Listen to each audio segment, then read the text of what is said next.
Bom, gente, boa tarde mais uma vez. Estou iniciando a gravação da nossa terceira aula, tá? Da disciplina Origem da Vida e Evolução, do curso de Ciências Biológicas, Modalidade Médica, do Instituto de Ciências Biomédicas da UFRJ. Hoje são 3 horas e 6 minutos, 12 de abril de 2021. Então, como de costume, peço a permissão para o uso da imagem, do som.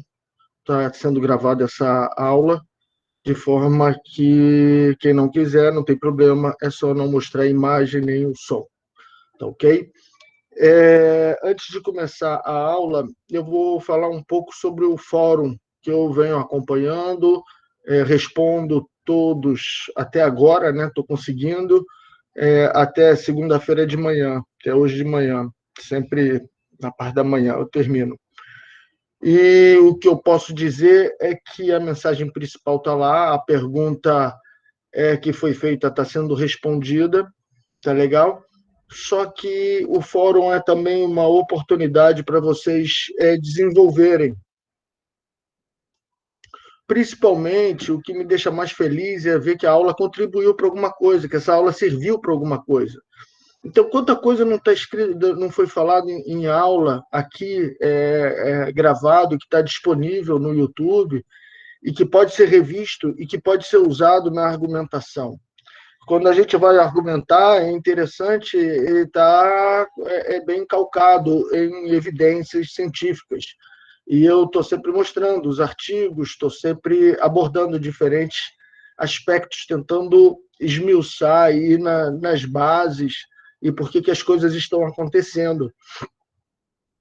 Então, eu espero que na próxima participação vocês deem uma olhada novamente na aula, peguem as anotações que fizeram ao longo da aula e procure dar uma resposta, não digo nem mais longa, mas mais completa, com mais argumentação ainda do que tem sido feito. Tá? Então, eu espero um pouco mais isso de vocês. Valorizar um pouco mais as aulas e o conteúdo da aula dado aqui. Achei bem interessante que me perguntaram bibliografia, eu mandei bibliografia, tá?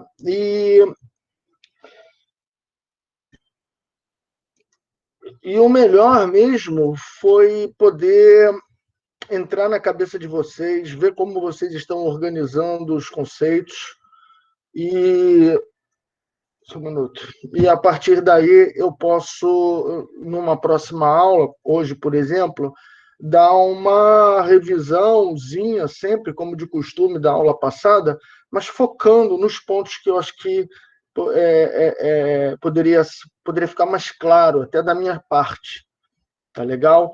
Então eu vou, talvez hoje tenha alguns slides repetidos, talvez eu volte a falar novamente de alguns conceitos, mas a gente vai progredir. Hoje nós chegaremos até a formação da célula, tá certo? E então é interessante que a gente entenda um pouco de metabolismo. Então eu espero falar isso na aula de hoje, vai ser o último assunto, que é um assunto muito importante, tá certo? É muito importante para a gente poder entender a célula. Se a gente não entende o metabolismo, a gente não vai entender a célula. E a gente não vai entender como a célula surgiu. Porque para ter surgimento de célula da primeira vida, em forma de célula, né, a gente vai precisar entender o uso da energia e o processamento das moléculas. E isso é metabolismo. Então, a gente vai ver a origem disso no final dessa aula de hoje. Então, no começo, eu vou fazer uma pequena revisão, salientando pontos que eu acho que precisam ficar mais claros depois de ter olhado o fórum, participado do fórum. Depois vou falar, então, depois dessa introdução, vou falar sobre a formação da célula e, junto disso, vou começar a falar do metabolismo. Tá legal? Alguma dúvida? Alguém quer fazer algum comentário sobre o fórum, sobre alguma colocação que eu fiz? Antes de começar, e até esperando aí alguém formular uma pergunta, gostaria de dizer que é importantíssimo que todos acompanhem as discussões que estão no fórum. É importante que vocês vejam o que o colega falou e o que eu respondi em seguida. Geralmente ali está uma dica do quão profundo eu cobro, espero, do que eu chamo de uma boa articulação dos conceitos e o que não é, o que não faz sentido no meu ponto de vista. Então, é uma dica que fica aqui. Por favor, acompanhem o fórum, mesmo que não tenha dito, escrito alguma coisa, mas leia. E sempre quando vai escrever alguma coisa, leia o que já foi dito, para tentar progredir na discussão e não ficar repetindo o que já foi falado. Tá? Fórum é assim, é uma construção de uma ideia em conjunto. Professor, eu tinha escrito lá e o senhor já tinha me respondido, só Tá que eu acho então. que eu não entendi Eu muito vou bem. fazer um compartilhamento da minha tela para mostrar aqui uma aula.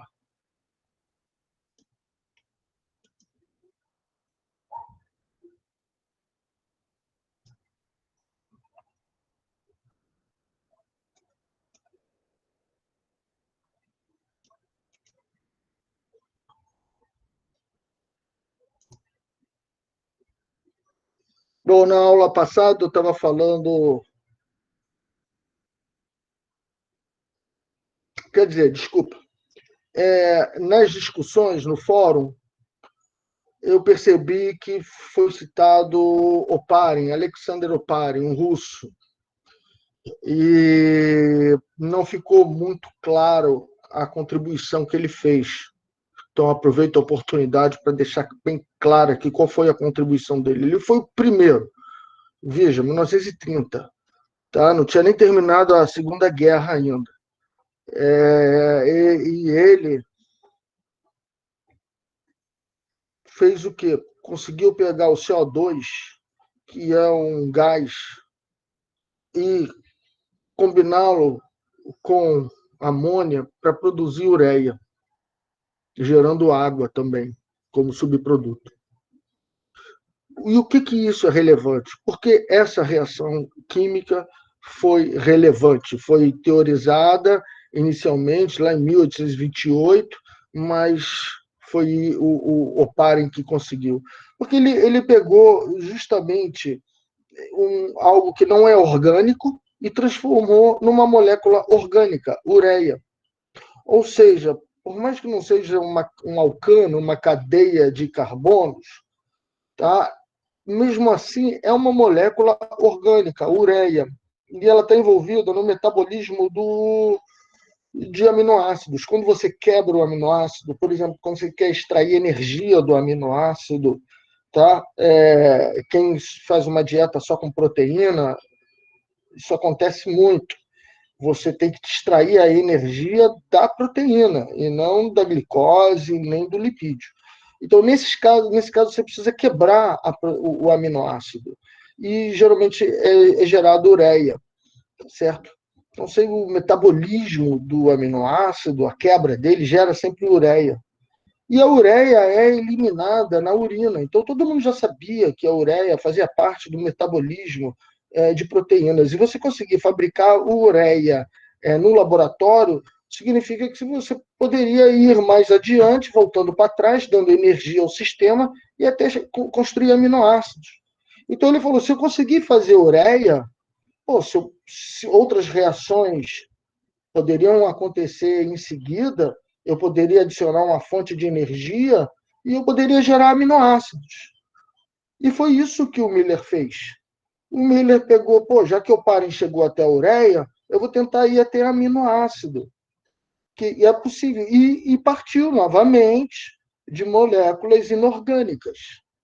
Então, é o famoso experimento de Miller, que foi além, deu mais um passo no estudo da origem da vida de maneira abiótica. Quer dizer, a vida surgiu a partir de matéria inorgânica. apenas combinando bloquinhos, no caso aí CO2 com amônia e depois ureia com mais outros componentes dessa atmosfera primordial para gerar aminoácidos, e foi isso que o Miller fez. Ok? Então, vou olhar aqui a carinha de vocês para ver se tem alguma dúvida. Tá, então ótimo. Então, acho que está bem claro aí a evolução do conhecimento, né? Eu não tinha falado na aula passada, mas saiu agora, recentemente, em março de 2021, a possibilidade de você gerar fosfato capaz de ser assimilado pelos micro-organismos. E a gente já sabe que o DNA precisa de fosfato. A gente já sabe que o nucleotídeo, o ATP, precisa de fosfato. E fosfato faz parte de um elemento muito necessário para a construção de biomoléculas.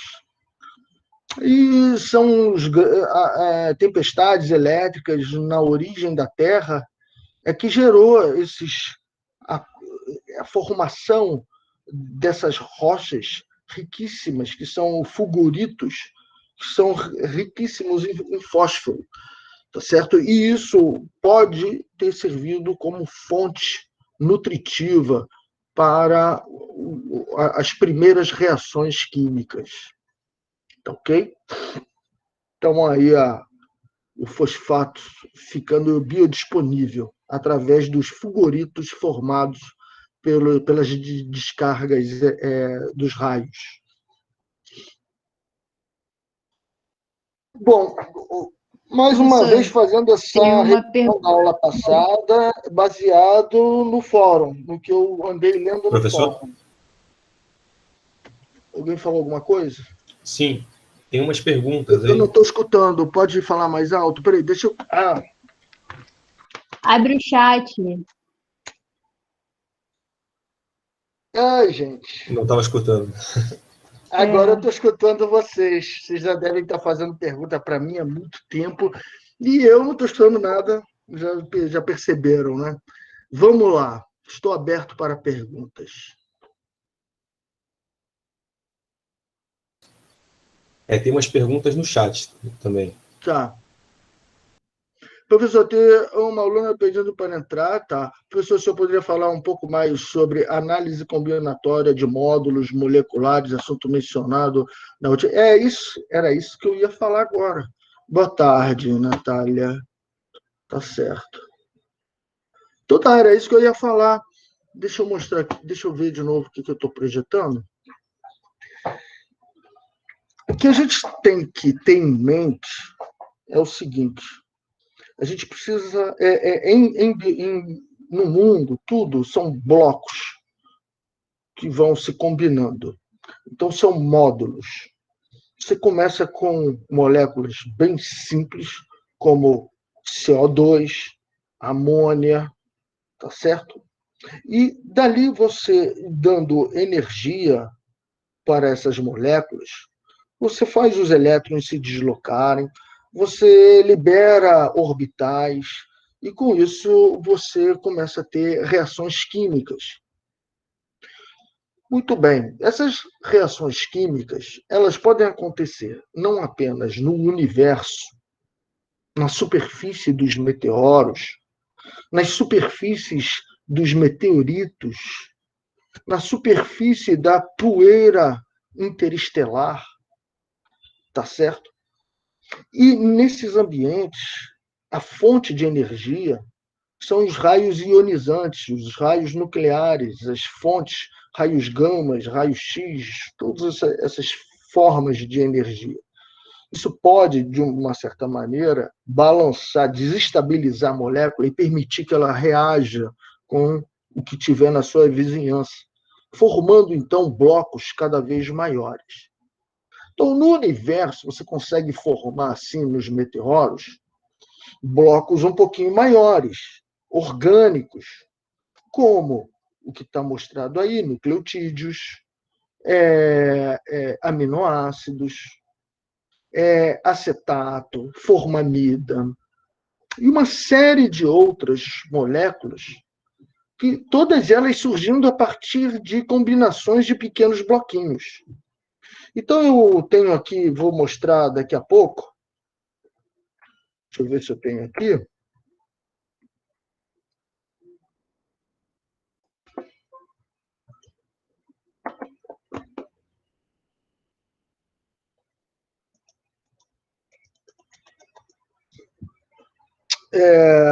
Peraí que eu vou ter que mudar minha tela.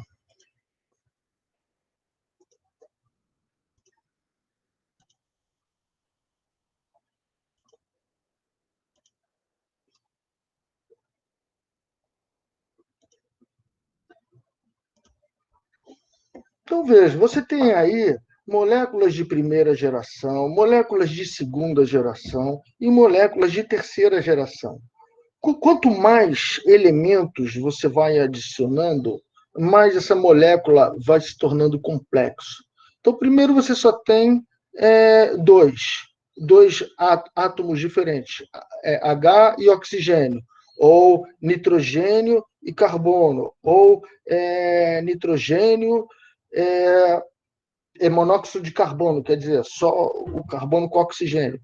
Depois você começa a juntar carbono, oxigênio, nitrogênio. Então você já vai tendo formamida, metanol, ácido fórmico, gliceraldeído. São moléculas pequenas que são junção de moléculas menores ainda, mas são mais complexas. Tem mais elementos, tem mais penduricalhos associados, né? Isso dá mais propriedade reativa à molécula. Até o ponto de formação da formamida. E veja que formamida é um dos elementos formados. E aqui nessa tabela tem assim, mais de 180 moléculas diferentes que podem ser formadas. Tá certo? Só assim, no espaço.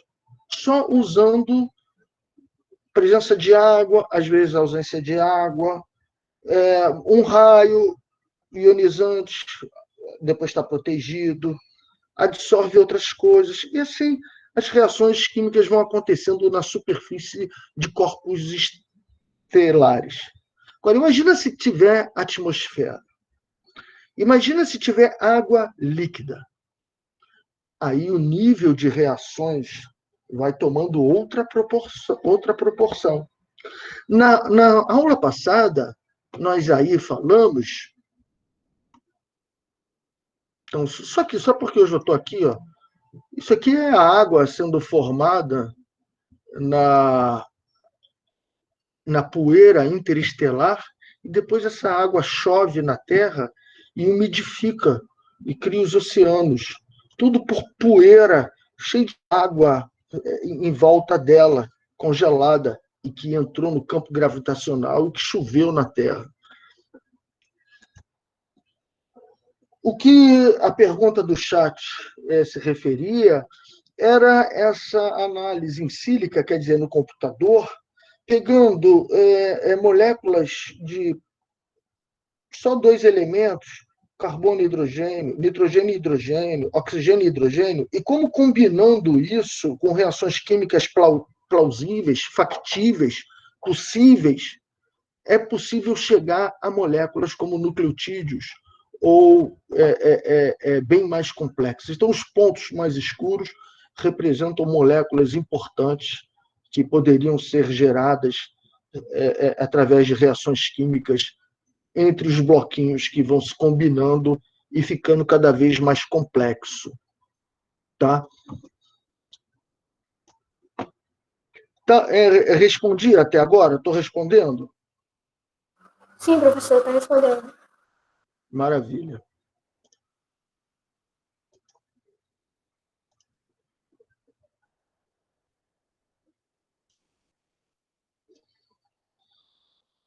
Muito bem. Agora, uma vez gerado todos esses bloquinhos, aminoácidos, nucleotídeos, que já são moléculas mais complexas do que apenas CO2 ou amônia, Então, imagine esses bloquinhos, essas moléculas bem maiores agora, chovendo na Terra junto com a água, vinda por meteoros, vindo no cometa, na cauda de cometa congelado, que vai perdendo água conforme ele vai entrando na atmosfera, vai evaporando. Muito bem, imagine isso tudo formando uma sopa primordial. Tá certo? Então, agora, na Terra, no ambiente aquoso, líquido, com uma atmosfera pobre em oxigênio, você começa a ter a possibilidade de novas reações. E aí, na aula passada, a gente falou sobre a importância das argilas. E aí a gente falou que as argilas poderiam juntar os bloquinhos de aminoácidos, juntar os bloquinhos de nucleotídeos para formar macromoléculas. Então, é importante a gente ter em mente o que é um próton, um elétron, um nêutron, o que é um átomo, o que é uma molécula, o que é uma molécula orgânica complexa e o que é uma macromolécula. Qualquer argumentação que a gente vier a fazer vai ter que considerar esses níveis de organização, desde lá da partícula atômica até o DNA, que é uma macromolécula, o RNA, que é uma macromolécula, a membrana lipídica, e o fosfolipídio é uma grande molécula também, tá certo? O amido, que é também uma macromolécula. Então, são macromoléculas que são usadas para formar célula. Então, antes de ter célula, precisa ter macromoléculas. E aonde foram formadas essas macromoléculas? Nas argilas, como eu mostrei na aula passada. Alguém se lembra das argilas da aula passada? Eu não vi ninguém falar disso no fórum. Eu não vi ninguém falar em seleção natural de moléculas. Reparem que se eu estou falando de produção, porque está tendo reação química e está produzindo, algo também está sendo consumido. E o próprio produto de um pode ser usado como fonte para uma próxima. Então, existe toda uma dinâmica de aparecimento e destruição. Ou para a molécula existir, tem que ter um balanço entre produção e consumo. Se o consumo for maior do que a produção, a molécula vai diminuir de quantidade até desaparecer, que não é o caso. A gente está vendo coisas que existem. E se as coisas existem, é porque a velocidade de produção está maior do que a velocidade de destruição. Isso significa que as moléculas competem por monômeros. Se o monômero resolve se juntar com esse e não juntar com esse vai ser privilegiado e esse não. Esse continua a existir, esse não. Então, você já tem mesmo no mundo pré-biótico seleção natural, porque estão todos querendo continuar existindo ao longo do tempo. Para isso, precisa estar sempre produzindo novas unidades, novos representantes. E para ter novos representantes a cada geração, precisa de recursos. Tá?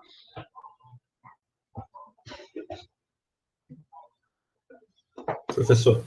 Oi. Não, só a turma está com dúvida se precisa colocar o nome no chat para ganhar presença ou não. Não, não precisa não. Tá legal, obrigado.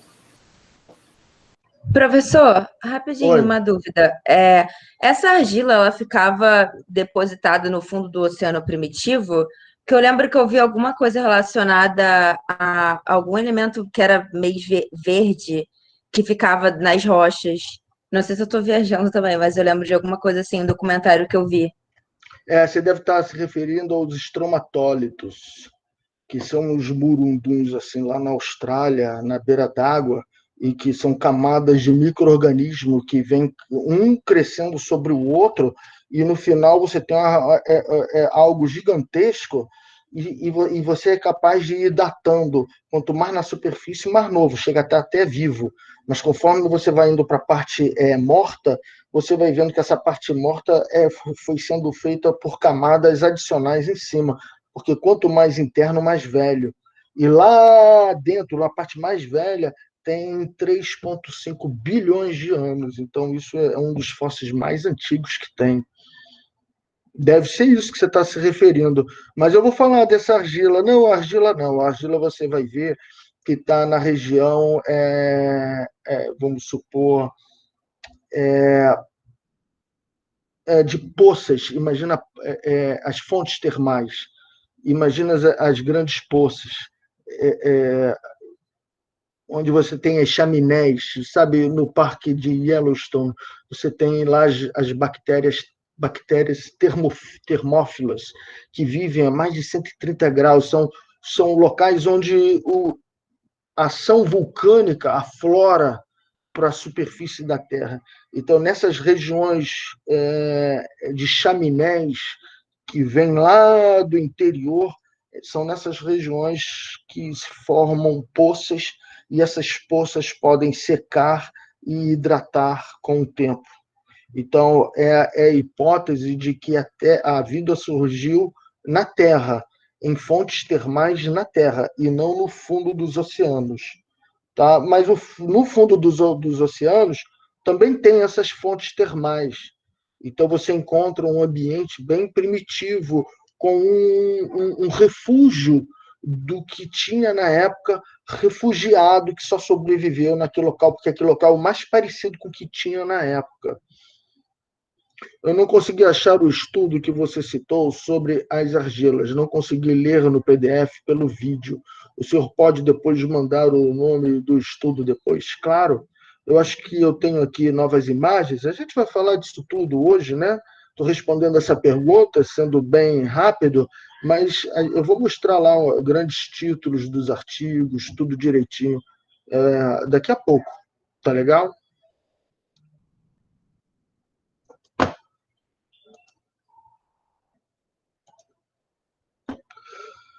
Bom, então tá aí, gente. Fica então essa dica que eu dei, é fazer distinção entre macromoléculas e moléculas, saber o que foi feito na superfície de meteoros e meteoritos e o que foi feito na superfície de planetas com atmosfera e água líquida, tá? Bom, então tá aqui, ó, é mais ou menos dentro da ideia que eu acabei de falar sobre a origem da vida na argila, tá? Então, olha só o título aqui, tá bem claro: síntese abiótica de aminoácidos. Quer dizer, está fabricando aminoácidos no recesso do oceano, na superfície da Terra, que se chama litosfera. Então, quando o oceano regride, ele deixa... São as marés, né? E o oceano regride e volta, regride e volta, regride e volta. Então, fica esse ciclo de hidratação, desidratação, hidratação, isso é fundamental para a origem das células, para a origem das macromoléculas. Por quê? Porque tem reação que acontece melhor com água, e tem reação que é hidrofóbica, não pode ter água para acontecer. Então, alternando momento com hidratação e momento com desidratação, eu consigo ter diferentes tipos de reações químicas. Reparem nas argilas, como elas são organizadas em lamelas, em camadinhas, e isso concentra e organiza os monômeros, os bloquinhos, para que eles possam ser combinados. Então, você pode fazer tanto aminoácido, como você pode combinar aminoácido e fazer peptídeo. O importante é a argila ter minerais que são carregados positivo, negativamente, e servem de catalisadores, tá? Para promover essas reações químicas.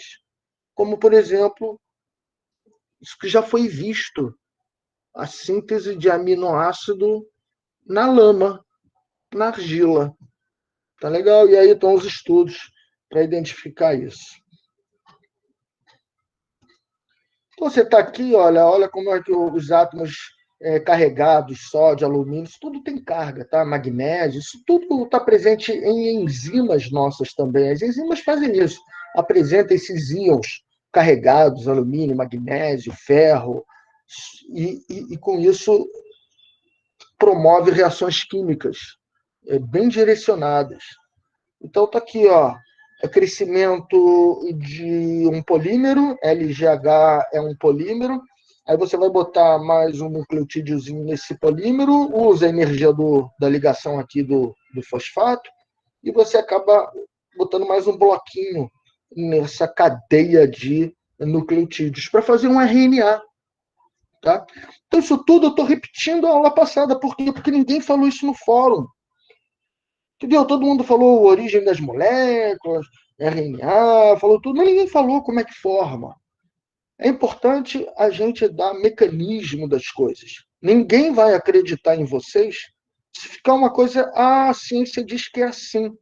Tá, a ciência diz que é assim, mas por que eu acredito nisso? E nem tem que acreditar. Dessa maneira que está falando, não tem que acreditar mesmo, não. Que a pessoa tem que ser crítica. Ela não tem que acreditar em tudo que a pessoa vai lá e fala. Ela tem que saber por quê.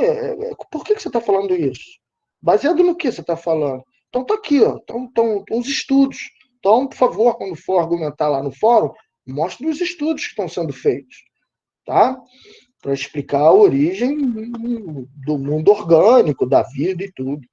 Então está aí um artigo até brasileiro falando dessa necessidade de ciclos de calor, hidratação, depois desidratação, e isso tudo promove reações químicas hidrofóbicas e hidrofílicas. Vejam que as enzimas, como eu disse, fazem isso, encaixam os substratos, organiza o substrato, aponta um na frente do outro, tira toda a água que está em volta, faz uma ligação lá íntima com o ambiente, catalisador, e as cargas elétricas são trocadas, os elétrons são trocados e novas ligações químicas são feitas. Tá? Aí, indo agora, isso é uma novidade que eu não falei na aula passada, aproveito para trazer aqui, é que mesmo em Marte tem argila, e argila bem mineralizada. E essas argilas formam microambientes que catalisam reações químicas importantes para a vida. Vejam na foto da esquerda a organização em lamelas dessas argilas marcianas. Então, vejam que se no meteoro tem essa organização e veio lá de Marte, poxa, então tem ambiente para ter origem da vida em Marte também. Então, a vida não precisa só aparecer na Terra, a vida é tão promíscua, ela acontece de maneira tão assim matematicamente plausível, esperada, que é onde tiver uma boa temperatura, os componentes certos e água, você naturalmente começa a ter macromoléculas, e as macromoléculas competem. Imagine agora que uma macromolécula, para ser feita, precisa competir por esse espaço aí da argila. Quem conseguir produzir mais em menos tempo vai conseguir os recursos, vai ocupar os nichos da argila primeiro do que aqueles menos abundantes e que não estão conseguindo ser feitos com velocidade, que a destruição está sendo mais rápida. Então, o tempo todo tem seleção natural. Seleção natural não é algo exclusivo para os seres vivos. Qualquer coisa, o mundo está em transformação, nada fica parado, tudo está se transformando, tudo está aparecendo e desaparecendo. Seleção natural é o equilíbrio entre o aparecimento e desaparecimento e quanto se consegue captar de recursos para garantir isso. Tá? Mais aparecimento do que desaparecimento. Deixa eu ver se tem pergunta aqui. Tem. Tá. Esses organismos que surgiram foram as bactérias que realizavam quimiossíntese, certo, professor? Quimiossíntese é síntese a partir da química. O que é isso? Sim, nós vamos entrar nessa parte. Mas então, talvez... professor, fui eu que fiz a pergunta. Eu tinha lido num livro e, na verdade, ele não dava essa hipótese que o senhor apresentou como certo no livro como certa. Ele dava duas opções E aí ele falava sobre que os cientistas ultimamente acreditavam que a vida surgiu a partir dessas bactérias que ficavam em fontes termais, que descobriram essas bactérias já que tinham mais de bilhões de anos, e aí essas bactérias realizavam a quimiossintese em vez da fermentação, porque tinha uma outra teoria que acreditava que a química, né, o metabolismo surgiu a partir da fermentação e aí foi desenvolvendo para outros. E aí, nesse, falava que primeiro surgiu a quimiossíntese, elas mesmas eram seres autótrofos, né? Ih, eu tô falando errado o nome, mas... Autotróficos. Autotróficos, isso. E aí elas não dependiam de outros, pelo contrário, os seres que foram surgindo que começaram a depender delas, né, para o alimento. Aí é isso que eu queria saber se o senhor estava se referindo mesmo. Eu posso ter falado errado. Não, você falou tudo certíssimo, e essa discussão é muito pertinente. Só traduzindo numa linguagem talvez até mais acessível, hein? Você foi bem clara, mas ficando assim de uma maneira bem... precisa de uma sopa primordial para sobreviver. Ele precisa digerir as moléculas orgânicas. Ele extrai energia a partir de moléculas químicas orgânicas que estão disponíveis.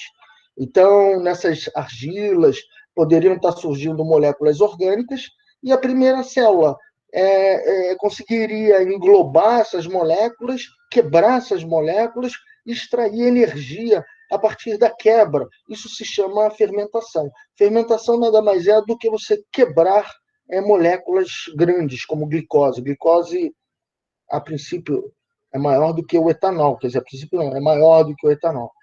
A fermentação, por exemplo, alcoólica, a fermentação lática, o lactato, no caso, fermentação láctea, é bem menor do que a glicose. Então, você quebra a glicose, gera bloquinhos menores. E, nesse processo de quebra, você fabrica ATP e NADH, que eu já vou explicar isso. Agora, a quimiossíntese não. A quimiossíntese, eu não preciso pegar moléculas, macromoléculas e digeri-las, ou moléculas orgânicas e digeri-las. Eu não preciso. Eu consigo fabricar ATP e NADH através de reações de oxirredução. E aí sim entra a química. Reação de oxirredução é quimiotrófico. Tira energia a partir de reações de oxirredução. Então, ou você quebra moléculas e extrai energia, ou você faz reações de oxirredução com minerais e outros elementos, e extrai a energia ali. Isso tentando ser bem simples e introdutório, vamos dizer assim, porque ainda vou mostrar algumas imagens com isso. Eu não estou me incomodando em querer ir rápido, não.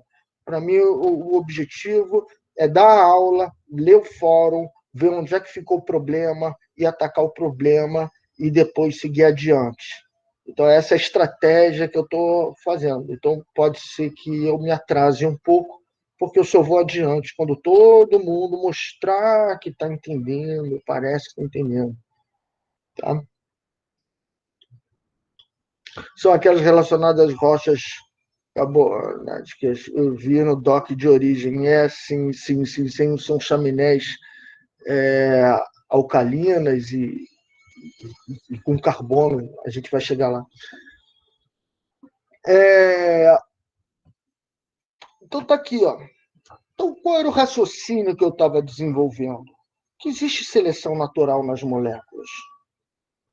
Agora, veja o ganho competitivo. Se eu agora não preciso mais da argila. Sim, a argila estava produzindo RNA. Eu dependo da presença da argila, eu dependo de todos os ciclos de hidratação, reidratação, e isso toma tempo. Imagina uma molécula de RNA que consegue produzir mais dela mesma, onde ela fica agora independente da argila. Ela é sua própria argila, ela é seu próprio catalisador, ela mesma produz mais dela mesma.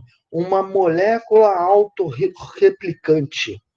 uma molécula que serve de molde para produzir mais dela mesma. Imagina o ganho evolutivo dessa molécula. Muito mais competitivo. Vai pegar todos os bloquinhos de nucleotídeos e construir sua própria fita e não vai deixar bloquinho de nucleotídeo para fita nenhuma outra. E ela vai agora tomar 80% da população de RNAs que tinha naquela poça d'água ou que tinha naquele ambiente. Tá? Então, olha só esse exemplo de uma proteína autocatalítica. Ela tem aminoácidos vermelhos, que são hidrofílicos, e aminoácidos azuis, que são hidrofóbicos. Na hora que essa proteína é produzida, a parte hidrofóbica vai se esconder e vai procurar evitar a água. É formado, então, uma região instável que não gosta de água. Então, ela vai tender a se ligar outra para proteger isso que é hidrofóbico. Tudo que não gosta de água vai grudar um no outro. E é o primeiro grude. A partir daí, você vai tendo a adição de novas bolinhas vermelhas e ele vai crescendo. Então, olha, indo de 2, 3 e 4, eu vejo que eu tinha uma bolinha solta, um aminoácido solto, e esse aminoácido agora foi conectado a essa proteína. Então, a proteína está produzindo mais proteína. Então, eu estou agora independente da argila. Eu agora estou fabricando catalisadores. Tá legal? Então, olha só uma polimerização de RNA progressiva com reconhecimento de promotor. Os caras construíram no laboratório uma ribosima, uma enzima toda feita de RNA, mas que tem uma peculiaridade. Ela funciona igual como se estivesse trabalhando com DNA de bactéria. Uma moléculazinha primeiro gruda, e uma vez grudando, reconhece o sítio que precisa haver produção de RNA mensageiro. Então, primeiro tem um elemento sigma, que gruda no promotor do gene, na região que regula o gene. Aí, quando a parte sigma gruda, vem a RNA polimerase e gruda logo em seguida. Então, a primeira reação serve para escolher qual é a região que vai ter síntese de RNA. E a segunda reação é para produzir o RNA.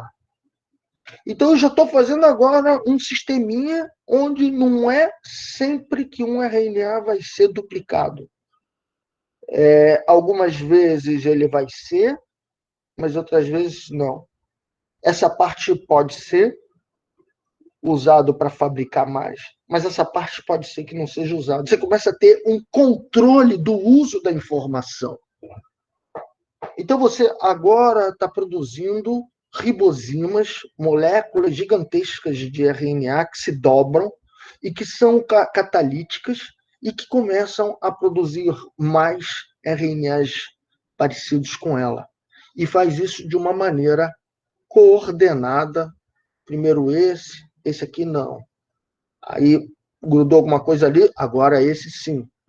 Certo? Então está aqui a forma que esse RNA tem, a sequência dele, como ele vai se organizando tridimensionalmente.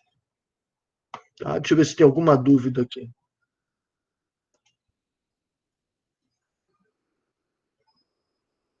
Tá, vamos continuar. Olha só o nosso RNA. Ele dos ribossomos. Ele tem domínio 1, domínio 3, domínio 4, domínio 2. Olha como é uma molécula complexa. Cada pontinho desse é um nucleotídeo, que sempre vai fazer ligação A com T e C com G. Então, onde puder ligar A com T, vai ligar. Onde puder ligar C com G, vai ligar. Então, isso vai dando um volume. Isso é a possibilidade de construir coisas com volume e com diferentes encaixes. e com diferentes domínios para catalisar reações químicas, como, por exemplo, a própria amplificação dela mesma. Então, essa amplificação do RNA por uma RNA polimerase, uma ribosima, uma enzima feita de RNA. Então, resumindo, nos meteoros podem fazer nucleotídeo, na lama pode fazer nucleotídeo, com ciclos de hidratação, desidratação nessas argilas pode haver formação de RNA. RNAs vão sendo formados e aqueles que não precisam mais da argila podem ser também catalisadores, que promovem novas reações químicas, inclusive de manutenção dela mesma, como esse exemplo de uma amplificação de RNA por um RNA. Então, isso é a origem da vida, o início de moléculas autorreplicantes. Isso tem vida? Não, não tem. São apenas moléculas autorreplicantes que competem entre si por recursos. Ok? E a gente tem que considerar que um ambiente viscoso permite muito mais essa interação do que um ambiente muito diluído. No oceano, fica muito complicado imaginar a origem da vida, porque no oceano é tudo muito diluído. E você perderia muito as concentrações necessárias para promover reação química. Muito bem. Então, a gente continuando aqui, foi aí que começou a surgir ambientes concentradores. E entre lipídio, você consegue concentrar, você consegue fazer um ambiente coloidal, um ambiente onde pode haver reações químicas com RNA. Então, aí, ó, protocélula e RNA autorreplicante. Então, favoreceu muito. Então, fica a questão, como surgiu essa membrana aí, de onde ela veio? Como é que lipídio começa agora a estar disponível e começa a circular essas moléculas catalisadoras autoduplicantes? Tá certo? Então, primeiro, a gente precisa considerar que não era só RNA, que tinha peptídeos também. Então, era uma mistura de RNA com proteínas. Isso tem até hoje nas nossas células. Nossos ribossomas são complexos de RNA com proteínas. E todos os procariotas, todos os eucariotas, todo mundo tem o mesmo tipo de ribossoma, muito semelhante, mostrando que um ancestral comum deveria ter isso também, porque ou isso foi inventado várias vezes na natureza, de maneira independente, o que é pouco provável, porque isso é complexo pra caramba, são moléculas gigantescas e combinações de proteínas com RNAs, para fazer um processo de síntese proteica com RNA mensageiro, RNA transportador, e isso tudo, tá certo? Muito provavelmente, então, indica essa complexidade toda, tão semelhante, indica que existia um ancestral comum que inventou isso tudo, que estava usando RNAs e peptídeos para fazer proteína com RNA, com RNA. Então veja aí a origem de um mundo do RNA, junto com um pouco de peptídeo, e importante começar agora a pensar no lipídio para concentrar isso tudo e promover ambientes com mais facilidade de acontecer reação química.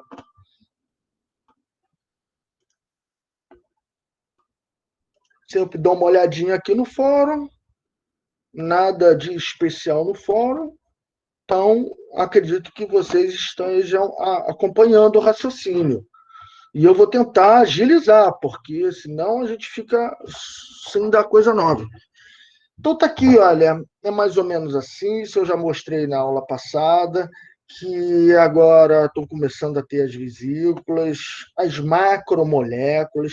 Então tá bem aqui uma história, olha a referência, tá? Sinergismo e metabolismo não enzimático no mundo de RNA, tá certo? Deixa eu botar aqui maior. no mundo de polimerização do RNA. Então, esse slide, essas imagens são bem interessantes, porque mostra o papel da argila, dos monômeros, dos bloquinhos que foram se combinando para fazer lipídio, para fazer nucleotídeo, para fazer aminoácido. Depois, esses aminoácidos, também com a argila, vão se combinando para fazer macromoléculas, e a gente está vendo o peptídeo, o RNA, que depois isso tudo é concentrado em vesículas, e agora você já não precisa, então, das argilas, porque já são moléculas catalíticas e já estão no ambiente concentrado. Tá legal? Então, isso tudo vai evoluindo por simples lei de que quem consegue pegar os recursos consegue permanecer ao longo do tempo. E quem extingue deixou apenas alguns descendentes que podem ter mudado e perpetuado, né? Muito bem, então aqui, olha, a gente já tem o surgimento de uma molécula que guarda informação, então é o RNA, e você já tem peptídeos claramente definidos, com para estruturar a célula, a protocélula, estruturar as enzimas, as reações químicas. Essa imagem também foi mostrada na aula passada, mostra o aumento de complexidade, passando de coisas simples para mais complexos. Isso vai aumentando a fidelidade. As moléculas, quando se duplicam, vão cometendo cada vez menos erro, e a receita do sucesso fica, então, perpetuado com mais fidelidade, até o surgimento de um ancestral comum de todos, que possuía DNA, RNA e proteína, porque é assim que todo mundo se organiza. Todos os organismos vivos que a gente conhece usam DNA, RNA e proteína da mesma forma, tá certo? Então, essa união, essa comunhão da forma de se organizar com os mesmos componentes indica fortemente que todos nós somos descendentes de um mesmo ancestral, porque dificilmente isso foi inventado várias vezes, independentemente, em momentos diferentes na natureza. Muito pouco provável. E no final está todo mundo igual. Eu fiquei parecido com uma bactéria por sorte? Não, não foi assim por sorte. Foi porque nós tivemos um ancestral em comum, então a gente tem uma certa semelhança com eles, como o uso do DNA, com ribossomas para fazer proteína e estocar material na forma de DNA. Tem uma dimensão de quanto tempo demorou essa evolução? Tenho sim. Por exemplo, a vida da Terra, pelo decaimento dos isótopos radioativos, calcula-se a idade da Terra como 4,5 bilhões de anos. Tá? O universo todo deve ter 13 bilhões de anos, tá? Se eu não estou enganado. Então, são 13, muito mais do que 4, né? Se o surgimento da Terra é 4, 13, imagina quanta coisa não estava acontecendo antes de surgir a Terra. E os fósseis mais antigos datam de 3,9. Então, se a Terra tem 4,5 e os primeiros fósseis têm 3,9 bilhões de anos. Então, a gente está falando aí de 3,9 bilhões de anos atrás. Tá? Ou até mais cedo ainda, mais antigo ainda, porque para ter fóssil já tinha vida, né? Então está aqui usando a DNA polimerase, todo mundo usa DNA, todo mundo duplica DNA, então procariota, eucariota, todo mundo tem a mesma enzima, então estão aqui, ó, eucariotas nessa chave, bactérias e arqueias.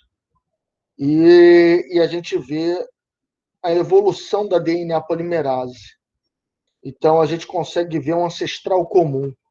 A gente começa a perceber como deveria ser a enzima que fabricava DNA lá no nosso ancestral comum, tá certo? Porque a partir dessa invenção que ele fez de duplicar o DNA com essas enzimas aqui coloridinhas, ele teve tanto sucesso, que todos os outros morreram. Ninguém deixou descendente.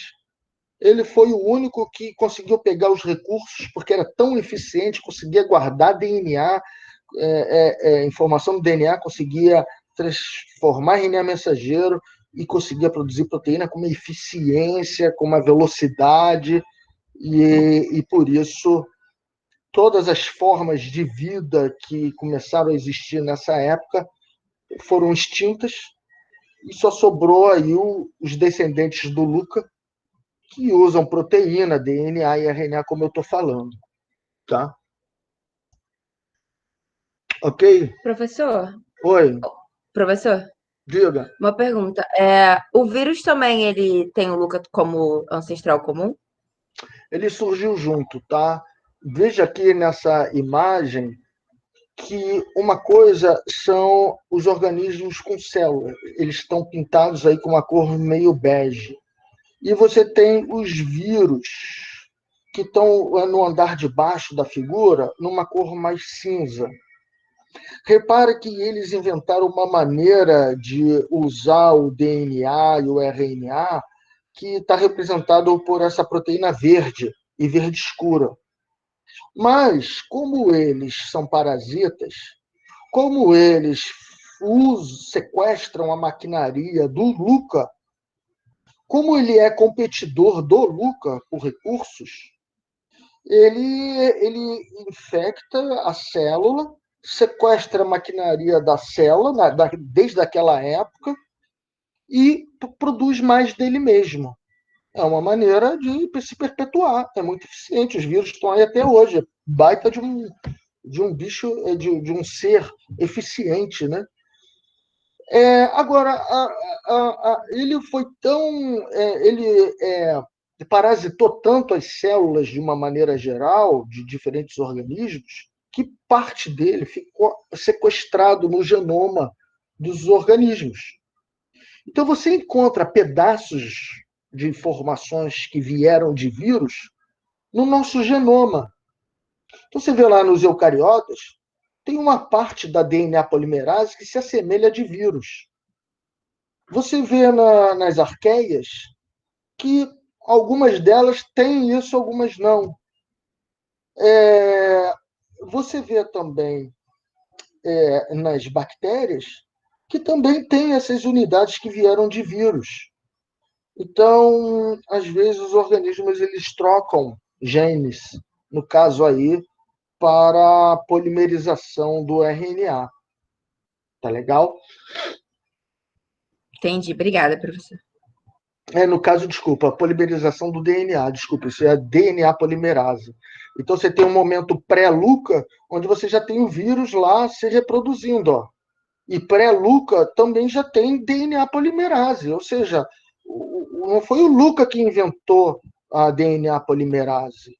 Não, ele apenas pegou tudo que já existia, combinou de uma maneira que ficou eficiente, que é guardar a informação no DNA, transportar essa informação através de RNA mensageiro até o ribossoma, para, a partir daí, produzir a proteína que vai ter uma função realmente catalítica, estrutural para a célula.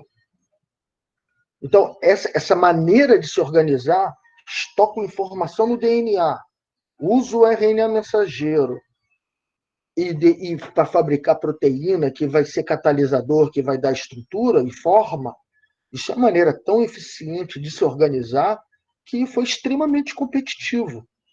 Então, o Luca foi aquele que conseguiu organizar isso tudo. Mas partes desse sistema, como a própria síntese do DNA, já existia. A própria síntese do RNA já existia. A síntese de peptídeos já existia. Ele combinou isso tudo e foi um sucesso. A natureza é assim. É você combinar bloquinhos que já existem. Ok?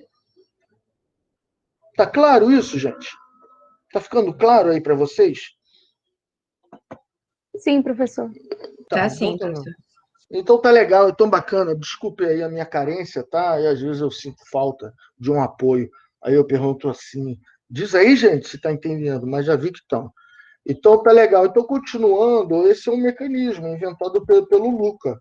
É você pegar uma fita de RNA e de 3 em 3 e na ponta do RNA transportador você vai juntando os aminoácidos.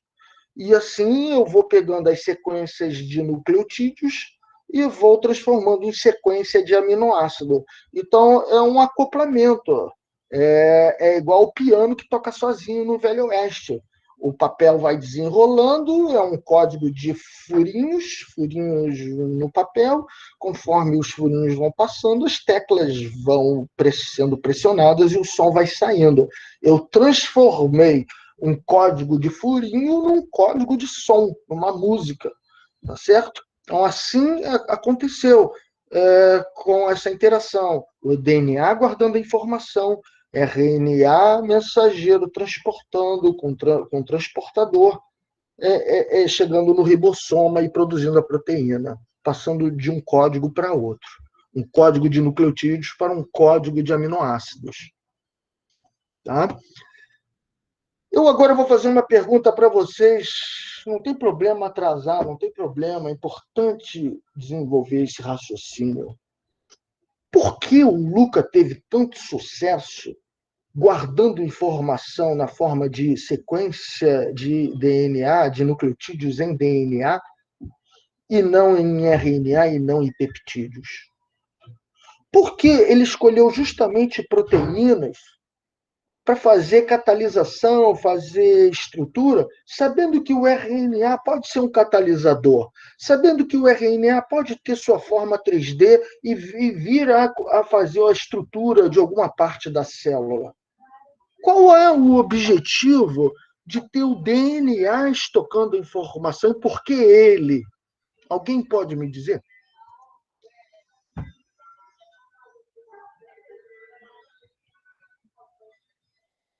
Então, eu vou explicar. Eu vou explicar rapidinho aqui, pena que eu não tenho uma imagem. Professor, no chat. Ué? No chat, No chat. respondendo. Boa, perfeito. É mutagênico? Não, mutagênico não. O DNA é mais estável? Tá, por que o DNA é estável? Por que será?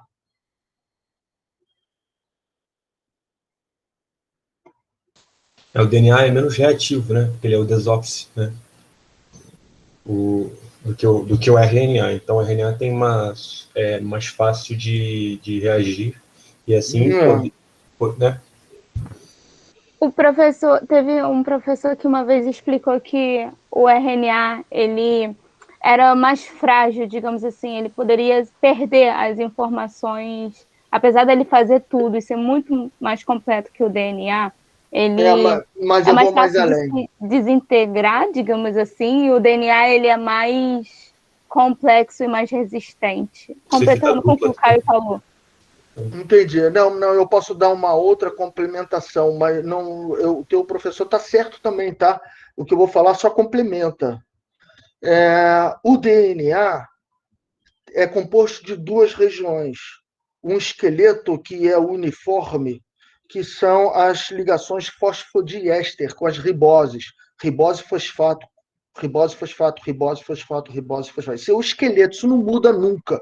Isso é extremamente monótono. Isso é a parte que não é informativa, isso é só esqueleto. Na extremidade de cada nucleotídeo, tem a parte que varia. Se é guanosina, se é citosina, se é timina, se é adenina. Tá? Isso são anéisinhos ali nessa pontinha. Essa é a parte variável. Essa é a parte informativa. E o mais interessante, então, é que o DNA consegue ficar de fita dupla, escondendo essa parte importante. Se um G mudar para A, ou se um C mudar para T, ferrou. Vai ser uma mutação. Então, não é legal ser infiel. O legal é você ser fiel, é manter a integridade, é deixar do jeitinho que sempre foi. tá certo? E aí, você escondendo as bases nitrogenadas, elas ficam reagindo, ligadas umas às outras, e com isso não reage com a água, não vai reagir com nada, porque elas estão escondidinhas, tá certo? Então você tem um esqueleto fazendo alfa-hélice e as bases todas ligadas umas às outras, escondidas. Isso é pouco reativo. Isso vai manter a integridade da informação estocada em forma de sequências de nucleotídeos. Agora vamos pensar no oposto, que são as proteínas. As proteínas são feitas de aminoácidos. Todo aminoácido tem uma ponta amina e uma ponta ácida, que é a carboxila. A ligação de uma amina de uma com a carboxila da outra faz a ligação peptídica. Então, uma proteína é como se fosse o trem. Você tem uma orientação dos vagões. Eles estão sempre orientados assim. Se tem a carboxila, amina. Se a amina está aqui, a carboxila está aqui. Então, vai ter outra amina.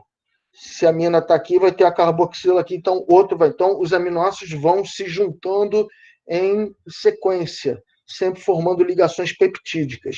Isso não varia, sempre é assim. É a parte monótona da molécula, é a parte que forma o esqueleto da molécula, tá? Amina e carboxila, e juntas formam ligações peptídicas. Todo aminoácido tem uma parte variável, R. Esse R, que a gente escreve como R, pode ser só um carbono, pode ser um anel aromático que é hidrofóbico, pode ser uma terminação ácida, uma terminação hidrofóbica, hidrofílica, e assim você tem diferentes tipos de radicais, dando diferentes propriedades a cada aminoácido. Se eu combinar vários vagões num trem, um para transportar gente, outro para transportar animal, outro para transportar minério, outro para transportar grão, eu consigo ir montando um trem com diferentes habilidades, um mais para carga, um mais para isso, um mais para aquilo. Então, os aminoácidos dão a propriedade para a proteína. Quantos aminoácidos são? Mais de 22. Então, isso significa que eu posso ter muito mais bloquinhos de construção do que apenas 4 nucleotídeos. E digo mais, esses radicais estão virados para o lado de fora da molécula. Proteína, por si só, é altamente reativa. Ela gosta de reagir com tudo que tiver em volta, porque todos os radicais variáveis e interativos estão apontados para o ambiente externo. Tá legal? Então, e por isso que o Luca teve um sucesso tão grande, porque ele especializou proteína, fica só na parte de reação química e forma da célula, estrutura, organização. DNA fica protegido em alfa-hélice e não vai ter mutação, você fica aqui bem grudadinho. E consequentemente, o RNA, que foi o primeiro de todos a surgir, a molécula autocatalítica, a molécula que se novelou primeiro, que começou a fazer as primeiras reações químicas, elas então fazem essa ponte entre o DNA, que é novo, que surgiu para estocar informação, e a proteína, que vai fazer as funções. Então, primeiro surgiu o RNA, depois ele dividiu a função de estocar informação para o DNA e a função catalítica ficou para as proteínas. E ele ficou no meio, como ele foi o primeiro a surgir, ele serviu de base para o aparecimento do ambiente do DNA e do ambiente citoplasmático para as reações químicas. Faz sentido isso que eu falei para vocês? Faz. Professor, então, no Luca já tinha cromatina, já tinha novelamento do DNA? Isso é sabido ou não? Já tinha, só que não há um controle muito fino de empacotamento e desempacotamento de DNA. Isso é uma propriedade mais comum dos eucariotas, tá? Uhum. Então, cromatina, a gente fala mais não sei, pensa numa cromatina mais complexa, é de eucariota. De procariota é muito simples, é uma grande fita de DNA grudada na membrana. Uhum. Obrigado.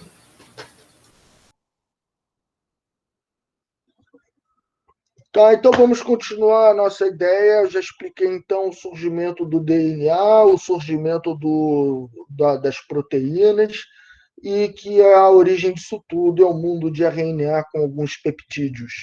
Tá certo? Então você imagina esse cenário da lama primeiro formando as primeiras moléculas, e como elas, as que melhor replicam, deixam descendentes e têm mais chance de sucesso, por seleção natural, as moléculas vão ficando cada vez mais eficientes, tá certo? Até o surgimento de membrana organizando essas reações químicas.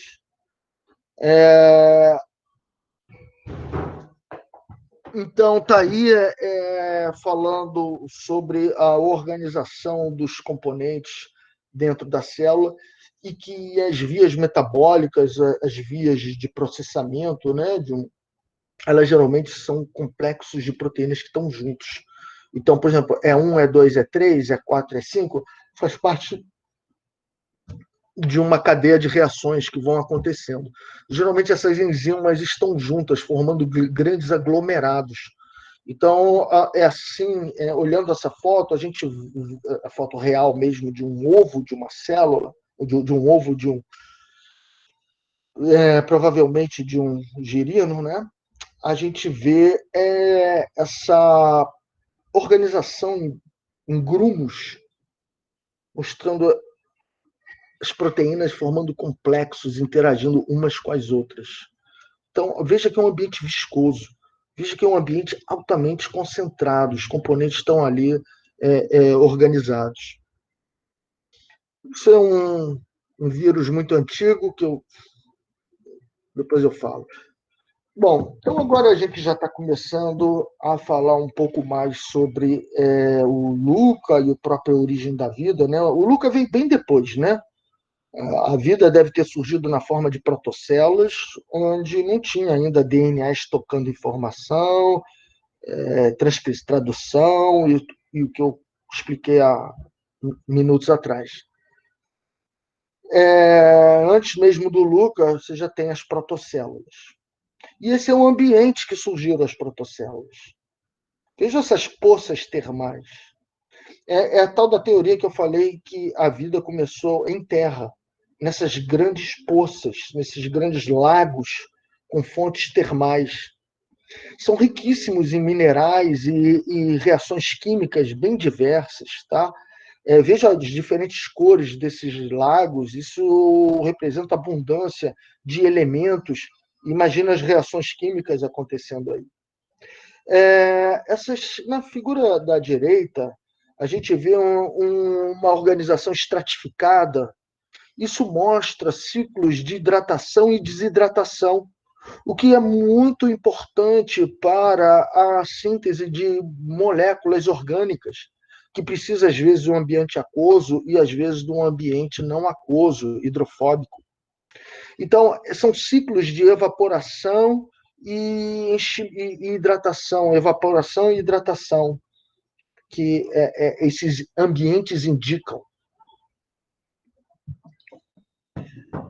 E é graças a esse processo que foi possível criar as primeiras vesículas, que vão concentrar esses peptídeos, esses RNAs catalisadores. Então, nesse artigo, acoplamento de fases de uma seleção combinatorial com poças flutuantes com hidratação e desidratação, né? Então ele fala que isso é um cenário que guia experimentos para se entender a origem da vida, né? Mais ou menos isso. Eu tenho uma sofisticada aí na tradução que eu fiz do título da referência. É o ciclo da água, né, professor? Mais do que isso, olha só o que eu vou explicar. Imagina aquele ambiente da Terra se esfriando de 4,5 bilhões de anos atrás, e aí finalmente conseguiu esfriar. Que aí alguma rocha endureceu, algum magma endureceu. Poxa, que bom, então você já estou chegando aí em 4,3 bilhões de anos atrás. Tá? Quase 4 bilhões de anos atrás. Aí você imagine que existe essa sopa primordial de moléculas orgânicas feitas que caíram por meteoritos e meteoros no oceano. Imagina o oceano enchendo não só da água que está saindo da lava, né, dos vulcões, mas também de chuva de meteoros trazendo água do universo, trazendo moléculas orgânicas. Imagina isso tudo nessas poças em terra firme. E dali você tem ciclos de desidratação. E por que isso é importante? Porque se tiver algum lipídio, alguma molécula lipídica, ele vai agora fazer uma camada única, um revestimento. Então, quando seca a poça... Você não aguenta ficar 1 minuto sozinha? Desculpa, professor. Nada. Então, quando a gordura começa a se concentrar, a aguinha começa a tá evaporando e some água, forma uma película de gordura. Quem já não deixou panela suja na pia, foi viajar quando voltou, além da barata, tinha algo chapado de lipídio incrustado, não é verdade? Agora imagina reidratando. Quando reidrata, naturalmente, essa lâmina de lipídio que ficou sobre moléculas orgânicas, você vai ter camadas de moléculas orgânicas com lipídio, moléculas orgânicas, lipídio. Quando reidrata, formam-se vesículas. E essas vesículas sequestram essas moléculas orgânicas que um dia estavam na poça. Repare que esse momento... Oi. Professor, essa era a minha dúvida. Então, essas vesículas surgiram separadas das proteínas do DNA e do RNA, certo? Mais ou menos. Não, mais ou menos. Olha só. Primeiro você tem o aparecimento dos fosfolipídios. Os fosfolipídios na água podem formar uma película, porque eles são hidrofóbicos, eles são menos densos, então eles flutuam. Então, quem tem aquário, alimentou peixe, forma uma camada de gordura em cima da água. Então, essa gordura fica ali, ó, estável. Se o aquário secar, toda a matéria orgânica que estava na água vai ficar embaixo dessa folha de fosfolipídio depois da desidratação. Então, é como se secasse tudo e aquela folha de lipídio na superfície colasse no chão. Aí, todas as moléculas orgânicas ficam concentradas. Parece até um coloide, que favorece aquelas reações químicas de alta concentração.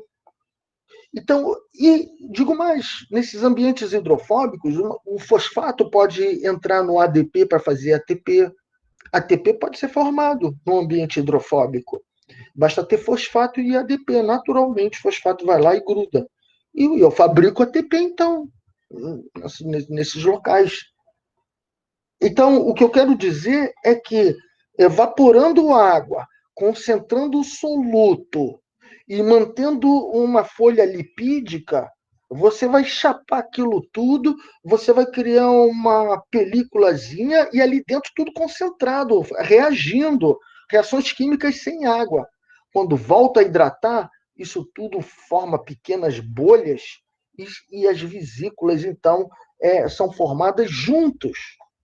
Então, respondendo a tua pergunta, as vesículas são formadas junto com as macromoléculas, formando, então, esse ambiente fechado.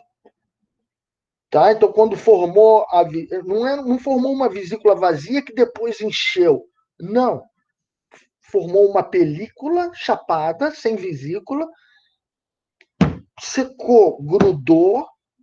Quando reidratou, formou vesículas, sequestrando tudo que estava lá dentro. Então, já formou vesícula com tudo dentro, já formou protocélula. Então, estou falando aqui no surgimento de protocélulas. Tá claro isso?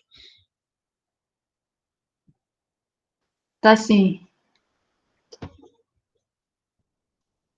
Tá, então é isso. Então, tá, você vê aqui essa folícula de fosfolipídios.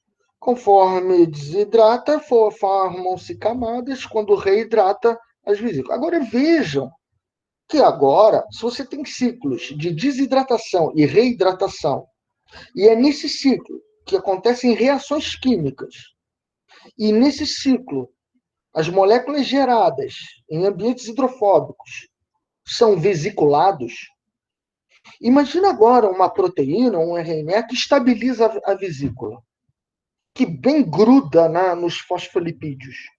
São esses pontinhos vermelhos na última figura do lado do título.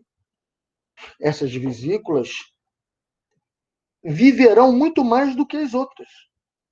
Essas vesículas terão muito mais estabilidade do que as outras. Serão mais competitivas.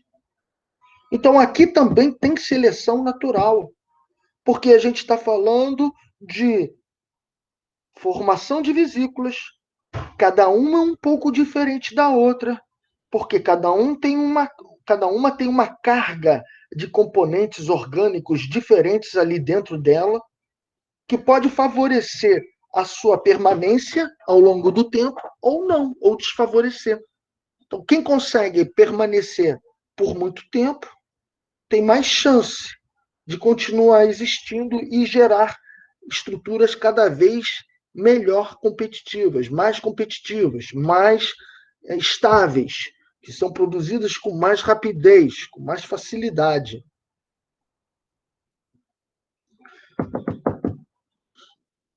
Essa, então, é a hipótese das fontes termais para a origem da vida, ok? Usando essas regiões com chaminés de lava vulcânica, essas regiões vulcânicas, onde você tem verdadeiras usinas de macromoléculas sendo formadas, reações químicas, com argila e com lipídio que pode encapsular e competir para ficar cada vez mais estável, né? O complexo vai ficando cada vez mais adaptada, vamos dizer assim, devido à seleção. Então, está mostrando aqui que o encapsulamento de polímeros foi o que eu acabei de falar, tá certo? E todo esse ciclo está representado nessa última figura, figura 5, onde você tem geração, você tem diversidade, você tem seleção natural e você tem, novamente, a disponibilização. Então, esses ciclos acontecendo durante bilhões de anos, gerando diversidade, selecionando, secando e gera mais. E esses ciclos são muito importantes para a origem da vida, porque faz a coisa se repetir várias vezes ao longo do tempo. Então, está aqui, olha, essa imagem ainda é o mesmo artigo, é bem interessante porque é bem o esquema do nosso raciocínio, na nossa disciplina. Eu estou falando lá das poeiras interestelares que surgiram por explosão de estrelas. Olha lá o número 1, olha os meteoros, trazendo água, moléculas orgânicas. Olha as poças com fontes termais, possibilitando, então, o aparecimento de macromoléculas. Então, está aqui, pré-life, moléculas cada vez maiores, até o ponto de formarem vesículas e que são independentes, são autossuficientes, que conseguem reproduzir sem precisar de uma fonte produtora, né? Elas se duplicam por ela mesma. Então, isso é o suprassumo nessa época, o que há de melhor, de mais eficiente na época. não precisar de argila nenhuma, está encapsulado, e essa cápsula consegue energia e consegue recursos para virar 2, 4, 8, 16 e aí adiante. Aí pronto, aí você já tem o começo da vida. Tá legal? E logo em seguida, os estromatólitos ali do Luca. Então, aqui já é uma célula com DNA, com RNA, do jeito que a gente conhece procariotas e eucariotas. Então, tudo que é comum em procariotas e eucariotas deveria ter nesses organismos formando estromatólitos, que é o número 7.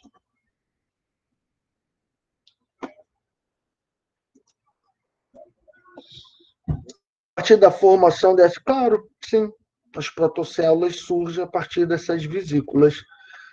Após desidratar, entre as camadas de lipídio tem peptídeos e RNAs, nucleotídeos, aminoácidos, carboidratos, eles se combinam sem água, no meio hidrofóbico, e quando reidrata, formam-se vesículas, já englobando o que foi combinado na etapa desidratada. É isso aí, Lucas, tá?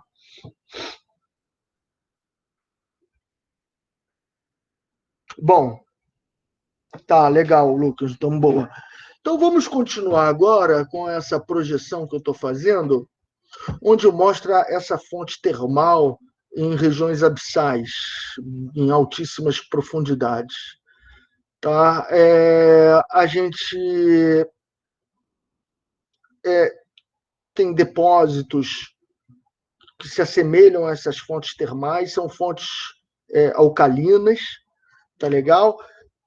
E existem rochas na Terra, assim, não no oceano, mas na Terra, que parecem ter sido regiões de chaminé dessas fontes termais.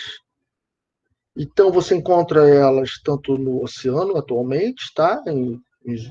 Onde está havendo afloramento de magma, mas você percebe que na Terra tinha muito dessa região. Era muito abundante isso, era uma rocha muito, muito abundante. Essa rocha formada nessas chaminés, nesses locais. E o que mais tem interessante aí? Eu falei para vocês que para ter vida tem que ter ATP, tem que ter energia guardada na forma de molécula, ATP, e precisa de NADH. Eu falei que eu vou falar daqui a pouco, mas eu falei basicamente que precisa de reação de oxirredução. Oxirredução significa o hidrogênio saindo de uma molécula e indo para outra. E nesse caminho você consegue acoplar alguma reação química. Então, toda vez que você tiver um doador de elétrons na forma do hidrogênio e uma outra que seja aceptor de elétrons do hidrogênio, você vai conseguir ter um acoplamento para ter metabolismo. Então, a origem do metabolismo depende de reações de oxirredução, ou seja, de hidrogênio indo para um lado para o outro e se separando do elétron. Muito bem.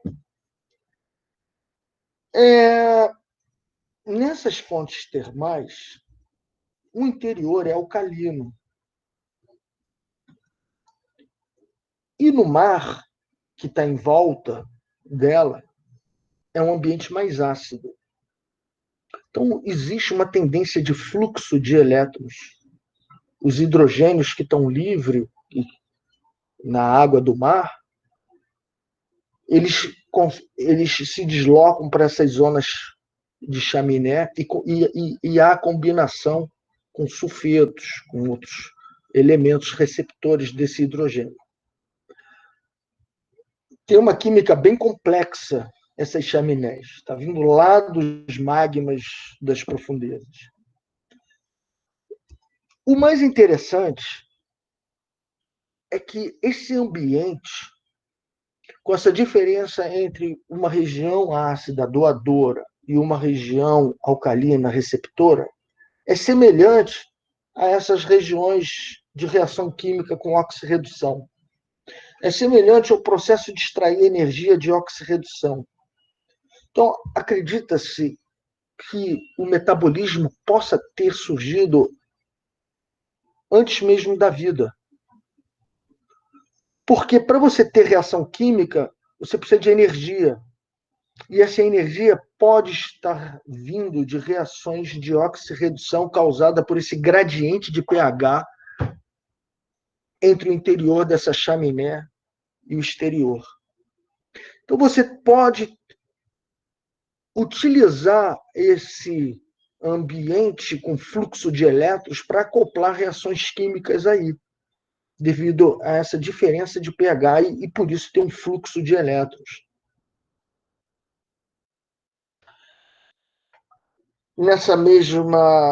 Nesse mesmo artigo, eu destaquei aqui algo bem interessante,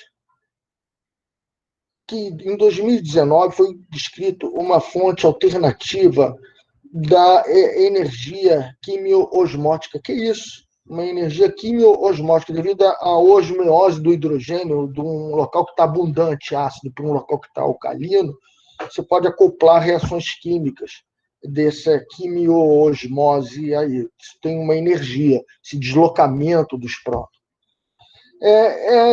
E isso pode atravessar lipídios. A energia das células vem através desse fluxo de prótons pela membrana. A gente vai ver que para fabricar ATP, para fabricar outras moléculas energizadas para as reações químicas da vida, eu vou precisar desse fluxo de prótons pela membrana. E o primeiro aceptor pode ter sido uma ferrocianida. Isso deve ter sido a molécula com capacidade. A ferrocianida é inorgânico, tá? Você vê que é uma combinação com ferro, altamente inorgânico. Então, mas ele está usando a capacidade de receber hidrogênio dessa ferrocianida. E se essa ferrocianida estiver dentro da vesícula, então esse gradiente pode atravessar a vesícula, o que é muito interessante. Então, você imagina que tem uma correnteza de água. No caso aqui, uma correnteza de íons de hidrogênio livres. Já falei que um ambiente ácido tem excesso, esses hidrogênios fluem para uma região alcalina. Então, existe essa tendência de fluxo dos prótons de hidrogênio. Agora, imagina se eu crio uma barreira lipídica que não deixa esse fluxo acontecer, mas deixa só um buraquinho. Caramba, eu vou ter uma velocidade de passagem enorme por esse buraquinho. Porque todo hidrogênio vai querer passar por esse buraquinho. Isso é uma questão de osmose. Tá? Então, uma coisa é eu ter a fonte termal aqui e o oceano lá, e os prótons fluindo. Outra coisa é eu botar uma barreira e deixar um buraquinho. Nossa, vai concentrar todo o fluxo de prótons na membrana. Então, obviamente, antes das protocélulas, antes de tudo, não tinha membrana, mas você tinha esse fluxo. Tá certo? Como através desse fluxo começaram a surgir as primeiras reações químicas, não é estranho pensar que dentro da célula poderia ter também um aceptor e a célula fabrica o que a fonte termal está fazendo. Esse quimiosmose que tem naturalmente na fonte estaria acontecendo também nas protocélulas, nas vesículas de lipídio. Os prótons estariam fluindo de um doador, que no caso seria o sulfeto, seria os componentes do lado de fora, tá certo? E esses elétrons, então, passariam pelas membranas, e isso seria utilizado para as reações químicas, para dar energia para a reação química. Então, o que acontecia nas fontes termais no ambiente aberto, agora está acontecendo num ambiente fechado. Isso para poder ter energia para ter reação química. Tá, ok? Isso para poder fazer ATP e para poder fazer NADH, que eu já vou explicar o que é isso. Tá? Deixa eu ver aqui, porque essa é uma parte muito abstrata, às vezes as pessoas não conseguem visualizar. Professor, seria possível que substâncias que não fossem capazes de se adequar às altas temperaturas das fontes termais e sofressem mutação durante o tempo e então passassem a se desenvolverem nesse meio? Veja que a gente está falando de uma época que ainda não tem célula. E se a substância não é capaz de se adaptar à alta temperatura, ela vai ser destruída.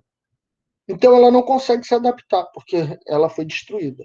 Para alguma coisa se adaptar, ela precisa suportar e gerar a cada vez, quando estiver duplicando, uma forma que resiste cada vez mais. Então, se tiver uma molécula mais estável, vai ser mais competitivo que uma molécula menos estável. Evolução natural durante o tempo. É isso, é uma evolução natural ao longo do tempo. Como variabilidade é gerada, sempre está sendo gerado variabilidade. Moléculas novas estão sempre aparecendo. A gente já viu na lama, a gente já viu que o próprio RNA pode se autocatalisar, mas eles vão cometendo erros. Eles não são fiéis. Eu mostrei uma imagem aí mostrando a fidelidade.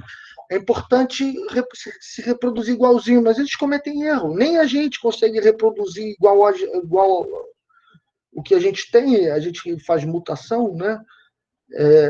A cada 10 espermatozoides, um tem uma mutação nova. Imagina naquela época. Certo? Então, a variabilidade vai sendo gerada espontaneamente devido aos erros que vão acontecendo. E isso tudo vai sendo selecionado, tá certo? Então, se foi feita uma experiência de gerar uma forma de RNA, mas esse RNA não consegue duplicar direito, não consegue catalisar, não consegue participar de nada, a tendência dele é ir acumulando defeitos e acabar se transformando e se desintegrando, hidrolisando, e não deixou descendentes. Tá?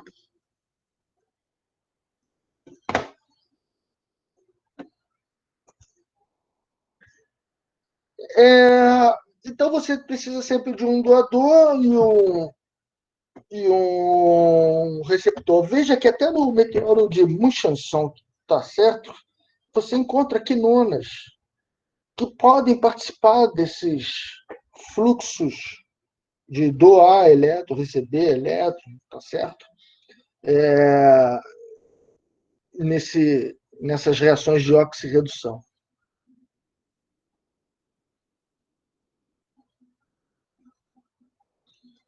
Então, tá vendo? Então, você até no espaço pode ter essas moléculas.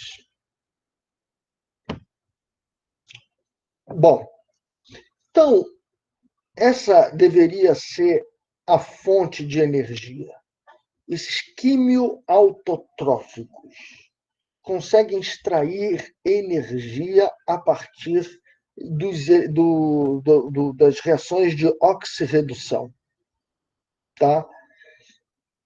Isso, então, tem sua origem nessas chaminés termais e pode ser a origem do metabolismo. Se para ter vida precisa de metabolismo, eu preciso pegar energia, eu preciso usar essa energia para construir mais de mim mesmo, eu preciso virar 2, de 2 virar 4, se eu estou usando energia para proliferar, isso pode vir através desses processos de oxirredução. Muito bem.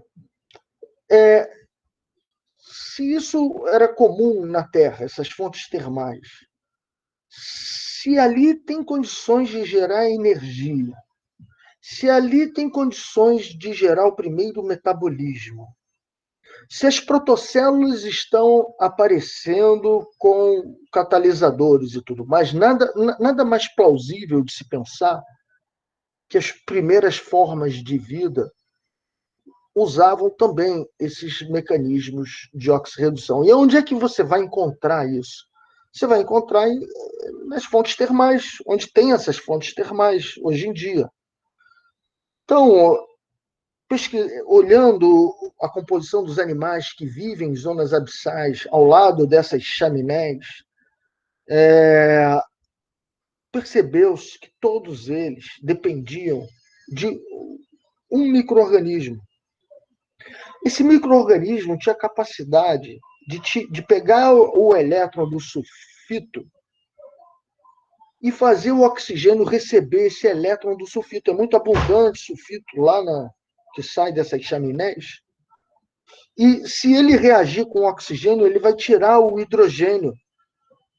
E nesse deslocamento, eu posso usar isso para fazer energia, que eu venho explicando. Então, se eu consigo pegar essas bactérias e me alimentar delas, se eu consigo cultivar essas bactérias e me alimentar delas, então eu consigo viver nesses ambientes sem luz e sem ficar me alimentando de mais nada, apenas cultivando essas bactérias no meu interior. Essas bactérias surgiram lá no início, os seus ancestrais, né? O início delas foi lá no início da vida, há 3,9 bilhões de anos atrás. E o único local que elas encontraram que ainda permite viver são nesses locais e no interior desses organismos. Então, esses são refúgios. São locais onde esses representantes da velha geração, lá daquela época, conseguiram se refugiar, porque são ambientes semelhantes à da Terra primitiva. Ou esse verme aí vermelho dá a ele o ambiente que ele precisa, como necessário. Essa cor vermelha é hemoglobina. Essas bactérias usam a hemoglobina como um transportador de oxigênio nesse processo de respiração, de respiração, não, de oxirredução que essas bactérias fazem. Anêmonas dessas regiões também possuem esses micro-organismos. Então, eles se refugiaram no interior de animais que dão condições para eles viverem até hoje. Olhando o DNA desses micro-organismos, são DNAs bem antigos, tá? Usado para cálculos e tudo mais. Agora eu gostaria de chamar a atenção para algo que até para mim foi uma novidade. Uma vez eu estava vendo, já não sei mais onde eu vi, mas na década de 80 teve um acidente nuclear em Chernobyl. E lá foi isolado porque os níveis de radiação são altíssimos e é impróprio para a vida. Só que tem um fungo lá que utiliza essa energia radioativa como fonte de energia para proliferar. Então você já tem vida vivendo em fontes radioativas, raios ionizantes, raios nucleares, raio X, raio gama, todos esses raios. De alguma maneira ela consegue. E aqui tem um exemplo, nesse artigo, de uma vida, um ambiente natural que usa a radioatividade como fonte de energia. Então, a radioatividade é muito abundante no universo, pois pode ter vida que utiliza isso como fonte de energia. Então, você tem aqui um fluido radioativo, tá, que incide sobre a água, energiza a água, ioniza a água, separa a água em hidrogênio e hidroxila, e esse hidrogênio, então, é capaz de doar elétrons através de ferro com sulfeto, em reações nesses cristais. E os elétrons são transportados, então, por esses cristais e conseguem se combinar com o CO2, que é gás, e fixar o carbono. Fazer o carbono agora conseguir ser utilizado para a construção de biomoléculas. Então, eu consigo fixar o carbono, quer dizer, esses organismos conseguem fixar o carbono usando o hidrogênio que foi dissociado da água por conta de raios ionizantes. Então, realmente, onde tiver reação química liberando algum tipo de hidrogênio, alguma dissociação de elétrons, você vai conseguir fazer reações de oxirredução. E a gente já viu que reações de oxirredução são importantes para a síntese de ATP e NADH, que ainda vou desenvolver mais sobre isso. Existem poças, lagos em altiplanos no México, que estão desaparecendo por conta da irrigação, mas que ali tem fósseis de micro-organismos que fazem essas reações de oxirredução quimioautotróficos, que extraem energia dessas reações químicas de oxirredução com ferro, sulfeto e outros doadores e receptores. Aí vivem essas coisas rosas, essas pedras, na verdade, são fósseis de micro-organismos quimioautotróficos, que usam os minerais de fontes termais para tirar energia, essas reações de oxirredução. E o mais interessante é que o DNA desses micro-organismos é extremamente semelhante ao DNA de micro-organismos que vivem em zonas abissais do oceano. Quer dizer, esses micro-organismos eram muito mais abundantes e dispersos quando o ambiente era favorável para eles. Mas conforme a Terra foi esfriando e esses ambientes ficaram apenas restritos em alguns locais, eles ficaram sequestrados nesses locais, mas ainda guardam uma certa identidade, porque tiveram um ancestral comum. Tá ok? Deixa eu ver se tem alguma dúvida por enquanto. Se a simbiose com essas bactérias tem nome? São uns... Tem nome, eu só me esqueci o nome deles, tá? Mas são bem conhecidos. Evolução natural durante o tempo. A gente está falando de evolução natural antes mesmo da Terra ser formada. Bastou você ter moléculas competindo por recursos e precisando se duplicar ao longo do tempo, com taxa de formação maior que taxa de desaparecimento, isso já é seleção natural. Mas é mais conhecido em organismos vivos.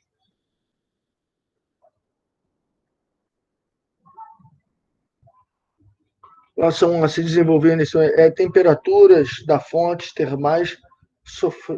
Não entendi a pergunta.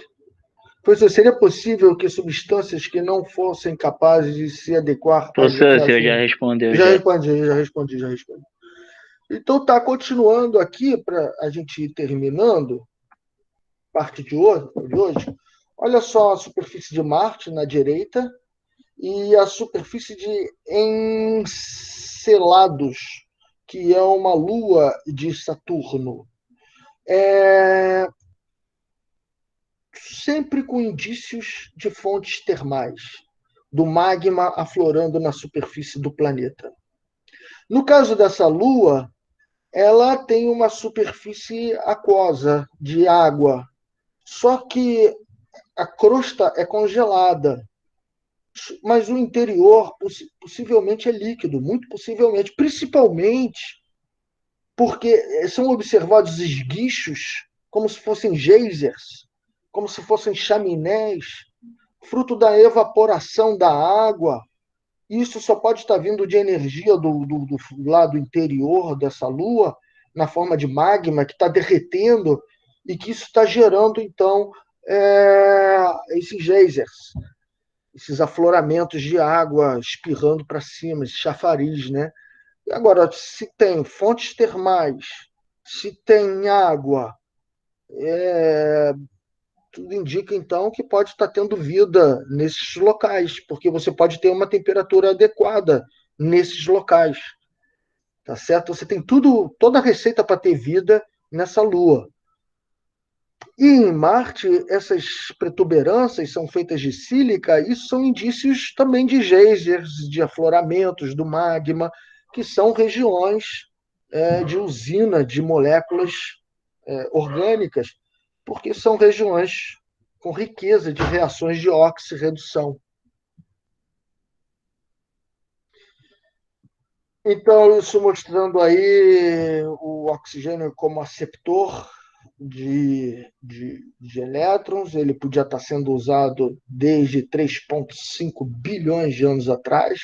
Você pode estar usando o oxigênio como aceptor. Então, o oxigênio ele não é abundante na atmosfera, mas ele vinha sendo usado, porque os dados genéticos, comparando o DNA, a sequência do DNA de 700 enzimas, comparando isso tudo e vendo a taxa de mutação, quantas mutações por ano, chegou-se a uma idade que esses genes têm 3,5 bilhões de anos. Então, se o gene para usar oxigênio tem essa idade, vem evoluindo desde então, provavelmente o oxigênio deveria estar disponível em algumas micro-regiões.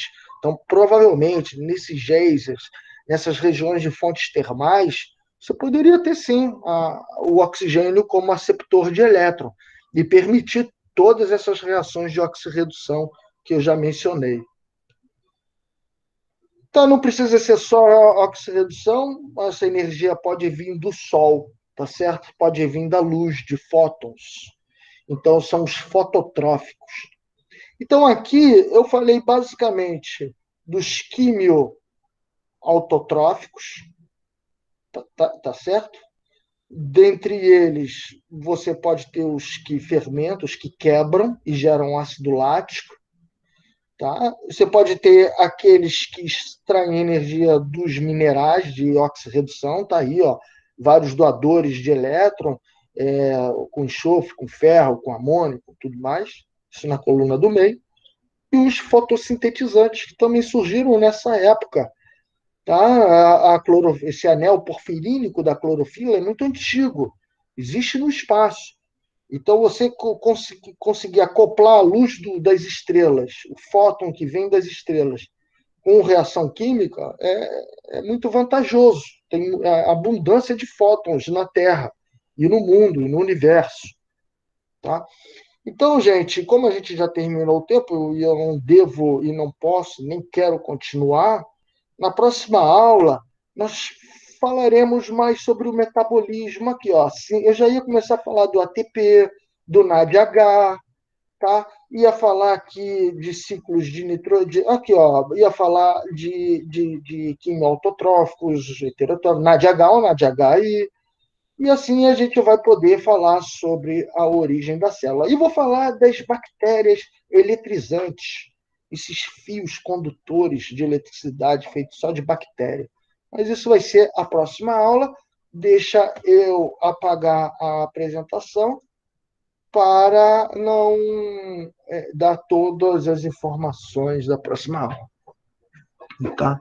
Alguém tem alguma dúvida? Professor? Oi.